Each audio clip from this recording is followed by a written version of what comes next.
Hi, I'm William Malik with this week's Bit of Security.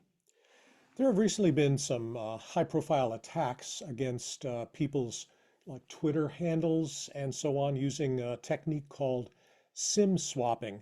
And I'd like to talk about that briefly. I've got a larger talk in process about multi-factor authentication, but I'd like to look at this one in particular. So what is it? Well, your cell phone has a SIM which identifies that phone as being uniquely yours. If somebody can take that SIM and swap it to another phone, then they effectively have your ID, and any kind of authentication that's sent to the phone will be sent to theirs rather than yours.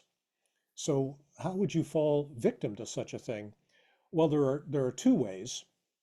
One is and this actually showed up just recently in Florida. A hacker was able to bribe an employee of one of the mobile carriers, and in exchange for a few $100s, that employee swapped the SIMs on some people's phones, and the hacker was able, therefore, to take over the accounts and so on. More long ago, Jack Dorsey, the founder of Twitter, had his phone hacked again through a SIM swap. So what do we do about it? Well, according to some vendors, you shouldn't rely on that kind of authentication. The fact is that this form of authentication is much stronger than a password and a heck of a lot stronger than, just a static default password, which unfortunately we still see too much of. In Europe, as of December of 2021, many of the large banks take advantage of an API that's published by many of the large mobile carriers there.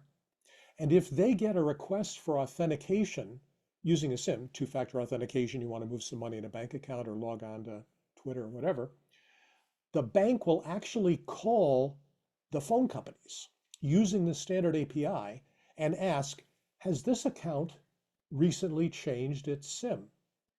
And if the phone company says, yeah, it has, then the bank will simply fail the request. That is, they won't grant permission to an account whose SIM has been swapped in the last 48 hours or so. This sounds like an awfully good idea, and it would plug a major hole in an extremely popular form of authentication. So write your Congress people. Please take care out there. Be safe. That's your bit of security. Let me know what you think in the comments below, or you can reach me as wjmalik@knock.social. Be safe.